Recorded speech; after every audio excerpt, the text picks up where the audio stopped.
जय श्री राम दोस्तों। मैं आपका दोस्त दीपक आज आपके सामने एक ऐसी ट्रिक लेकर आया हूँ एक्सेल की, जिसको क्या है, किसी बड़े डेटा को हमको कॉपी करना होता है तो उसमें जो डेटा हमको नहीं चाहिए वह डेटा भी कॉपी हो जाता है।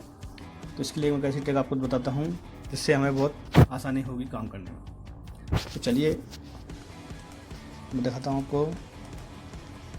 ये हमारे पास एक टेबल है। इस टेबल में स्टूडेंट नेम और उसके मार्क्स दिए हुए हैं। जैसे हमने दो कॉलम हटाए, उनको हाइड किया और इस डेटा को हमको ऐसे कॉपी करना है एक नेक्स्ट शीट पर। तो हमने जैसे नेक्स्ट शीट पर कॉपी किया तो हम क्या देखते हैं कि सारा डेटा जो हमने हाइड किया था वो भी दिखने लगा है, जो कॉलम भी उसमें देख रहे हैं। लेकिन अब इसको हम एक ट्रिक के द्वारा करते हैं, सब डेटा अगर नेक्स्ट टाइम नहीं दिखेगा।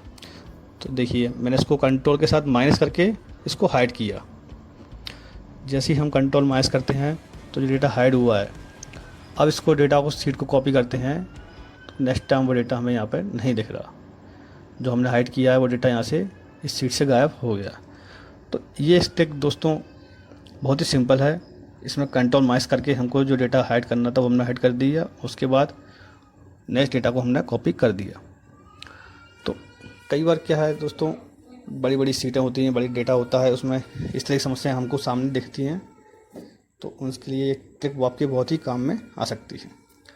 अच्छा दोस्तों, नेक्स्ट वीडियो में फिर मिलते हैं, तब तक के लिए धन्यवाद।